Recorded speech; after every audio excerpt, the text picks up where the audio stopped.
From inspiring tales, let's shift to the sobering realities of world politics. The Afghan capital was attacked last night. A car bomb explosion ripped through the green zone. The target was Afghanistan's defense minister. The attackers were the Taliban. 8 people lost their lives, 20 others were wounded. This is a brazen escalation by the Taliban, their first major attack on Kabul, and that too in the green zone.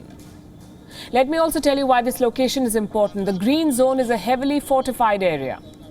All the ministries and embassies are located in the green zone, along with aid groups and media houses. The green zone, you could say, is the power center in Kabul. But that did not stop the Taliban. Using the cover of the night, they detonated a car bomb. They wanted to kill Defense Minister Bismillah Mohammadi. Thankfully, he and his family escaped. He later went on national television to assure the people that he was fine. What about the terrorists who perpetrated the attack? The Afghan government says there were 4 of them. After 5 hours of gunfighting, all of them were neutralized. This is the group that wants to rule Afghanistan, that calls itself the government in waiting. They attacked their own people in the dark of the night, ended up killing 8 civilians. Is this the new Taliban, the Taliban 2.0 that Pakistan keeps talking about? Look at the damage they have caused. There's debris all over the streets. Entire buildings have been destroyed. What part of this screams nation building? How does this destruction lead to stability? Our correspondent Anas Malik was in Kabul during the explosions last night. He could hear the blasts and the gunfight behind him. He sent us this report from the attack site.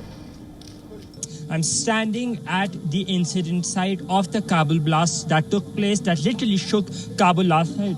This is the house of the Afghan defense minister, Bismillah Khan Mohammadi, that was targeted. A suicide bomber in a vehicle-borne improvised explosive device rammed his vehicle. That was followed by at least 4 men storming the house. You can see the damage that was inflicted upon. The houses are completely damaged. At least 35 civilians were said to be evacuated safely by the Afghan National Defense Security Forces.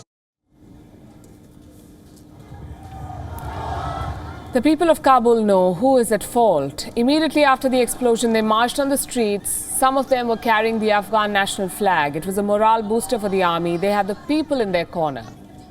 But will morale alone be enough? The Taliban are a ruthless lot. They call yesterday's attack a martyrdom. It's classic Taliban strategy: target top military officials and romanticize suicide attacks.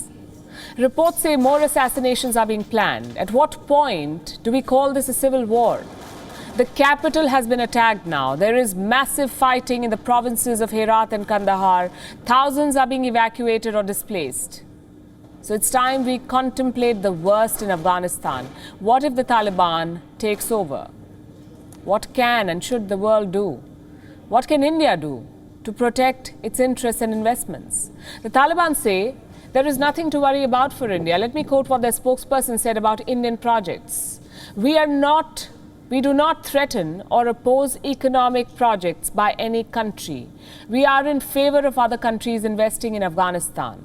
And then he goes on to say, we want good relations with India as an important country in the region. But don't mistake this for goodwill, because the Taliban want something in return. They want India to stop supporting the Afghan government. No military support, no guns, no civilian contractors. Talk about an impossible demand.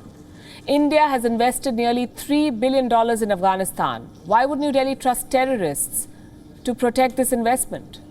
It's a bad idea, and the Taliban themselves showed exactly why.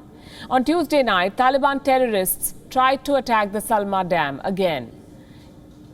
It's an India-built dam in the Herat province. A spokesperson for the Afghan Defense Ministry said the attack was thwarted. The Taliban were driven back by the army, they said. This is the second time they've tried to attack this dam. Tells you why the Taliban cannot be trusted. They talk about being investment savvy, but on the ground, they're attacking foreign projects. The fact is, there is no Taliban 2.0. They're the same ruthless terrorists from 1996, but this time they face a spirited resistance from the people of Afghanistan. What they need is international support. Unfortunately, they're getting it from some quarters. The Afghan government has called for a special UN Security Council session. Guess who chairs the UNSC this month? India.